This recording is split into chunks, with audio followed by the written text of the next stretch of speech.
Et c'est jeudi, et comme c'est jeudi, c'est Christian Page. Salut Bernard. Ça, c'est toute une intro. Ah oui, absolument. Le tapis rouge. Oui, le tapis rouge. Avec le battement de tambour.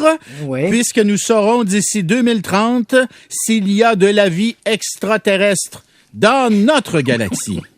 Oh, que tu es optimiste. Mais c'est ça le programme? Oui, effectivement. Donc, c'est une nouvelle qui est sortie cette semaine. C'est la NASA qui a revu un peu à la baisse le nombre de planètes potentiellement habitables où se seraient développées des formes de vie et peut-être même des civilisations.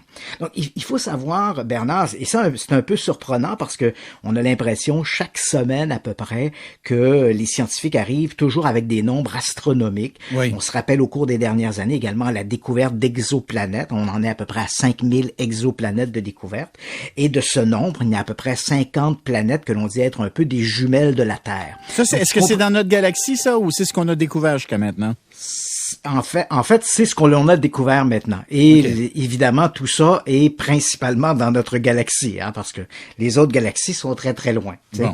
Fait que là, donc, on parle de ce principe-là, et là, évidemment, tout ça est enthousiasmant, et je me rappelle l'une des nouvelles qui était qui avait soulevé beaucoup d'intérêt, c'est la découverte de notre voisine, l'étoile la plus proche de la Terre, c'est Proxima du Centaure, qui se trouve à peu près à 4 années-lumière et demie, là, à peu près de la Terre. Et on a découvert récemment qu'il y avait une planète qui orbitait dans la zone de vie. Donc, pour les auditeurs, la zone de vie, c'est la zone où la planète est pas trop près de son soleil pour que l'eau s'évapore, et elle est pas trop éloignée pour que l'eau devienne de la glace. Et la présence d'eau est un élément essentiel au développement de la vie. Oui. Sauf que là, la NASA a fait des travaux, on a fait une grosse méta-analyse à partir des informations qui ont été fournies notamment par 2 télescopes, le télescope Kepler et le télescope Gaia, et entre 2009 et 2018. Et là, on fait une méta-analyse de ça et on découvre finalement que oui, c'est vrai qu'il y a des exoplanètes qui sont dans des zones de vie, mais on doit malheureusement en exclure beaucoup parce que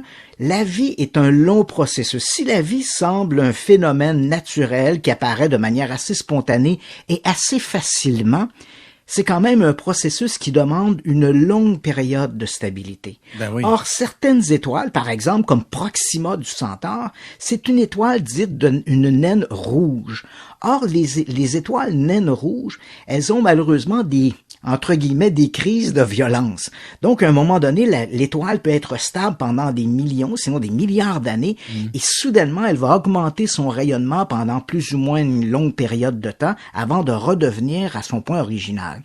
Donc, tu comprends, pour une planète qui serait autour, où la vie serait apparue, Oui. ben, ces espèces d'écarts de tempérament va faire que le rayonnement et la chaleur de la planète va tellement augmenter que les formes de vie qui seraient sur la planète Vont être brûlés. disparaîtraient. Vont être brûlés, c'est ça. Oui, absolument. Voilà. Donc, la NASA a comme un peu resserré ses critères. Et là, elle dit, voilà, on doit surtout considérer les étoiles qui ressemblent à notre Soleil. Notre Soleil qui est une étoile de type naine jaune. C'est une étoile qui est très, très stable. Ce sont des étoiles stables. Notre Soleil, par exemple, il est âgé maintenant de 4,6 milliards d'années. Il est très stable et les scientifiques croient qu'il est à peu près à la moitié de sa vie. Donc, on croit que les étoiles de type naine jaune sont bien sûr très propices à l'apparition de ce type de vie, des vies semblables à celles qu'on connaît sur Terre. Et les scientifiques estiment qu'il doit y avoir uniquement dans notre galaxie, une étoile jaune sur 2 qui aurait des planètes de type tellurique, donc des planètes comme la Terre, et qui seraient placées en bonne position par rapport à son Soleil pour pouvoir développer des formes de vie. Donc tout ça nous amène à quoi? Ben ça nous amène à peu près à 300 millions de planètes. Ben voyons. Écoute, 300 millions de planètes, et ce uniquement dans notre Voie lactée. Seulement Donc, dans la Voie lactée, 300 millions de planètes susceptibles, qui gravitent autour d'étoiles jaunes, comme notre Soleil, donc dans un environnement stable, et qui sont très certainement dans les zones de vie où il pourrait y avoir de l'eau à l'état liquide et qui pourrait permettre l'apparition de formes de vie. Ça ne veut pas dire qu'il y a de la vie qui est apparue sur chacune de ces planètes, mais elle remplit les conditions nécessaires.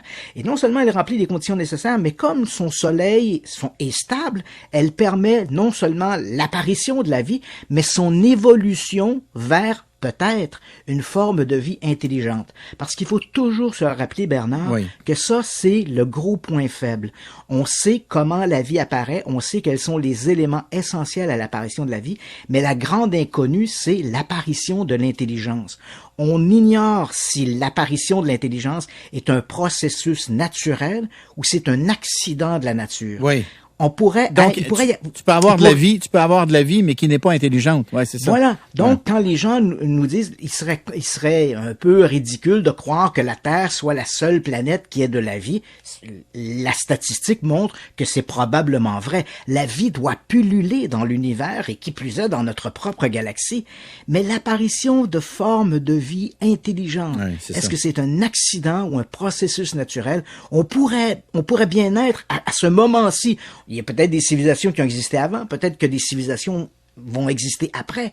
Mais au moment où on se parle, on est peut-être la civilisation la plus évoluée, la plus intelligente du cosmos. C'est possible. Donc ça, on ne sait pas. Mais ramène-nous à ces 300 millions. Ce que je comprends, c'est que la NASA pense qu'il sera possible de déterminer si, à travers ces 300 millions de planètes, il y a...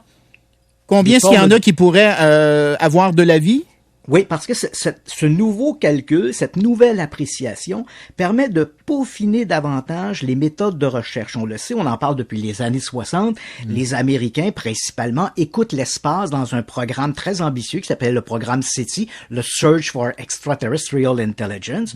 Donc, on espère capter des signaux radio d'étoiles ou de planètes où il y aurait des civilisations qui enverraient des messages dans le cosmos. On cherche également ce qu'on pourrait appeler des biosignatures. C'est-à-dire qu'on sait, si on regarde une planète et on est capable d'identifier les gaz qui l'entourent par des techniques de lecture infrarouge, on peut découvrir, par exemple, des augmentations cycliques de monoxyde de carbone ou d'autres éléments qui seraient liés à une espèce d'industrialisation de la planète ou une pollution de la planète, ce qui serait très indicatif qu'il pourrait y avoir une civilisation industrielle dans ce monde. D'accord. Donc, à partir de ces nouveaux chiffres, je peux te dire, moi, que demain matin, là, SETI vont commencer à axer davantage leurs recherches vers des étoiles de type naine jaune et on va mettre un peu de côté les autres étoiles pour lesquelles, même si on a découvert des exoplanètes qui sont semblables à la Terre, on va les mettre de côté parce que, malheureusement, la stabilité de leur soleil ne permettrait pas, à long terme, l'apparition d'une civilisation sur ces planètes. OK, mais, Christian, de penser que d'ici 2030, on va avoir fait le tour de 300 millions de planètes pour déterminer lesquelles pourraient avoir de la vie à la surface ou même à l'intérieur de... Ambitieux.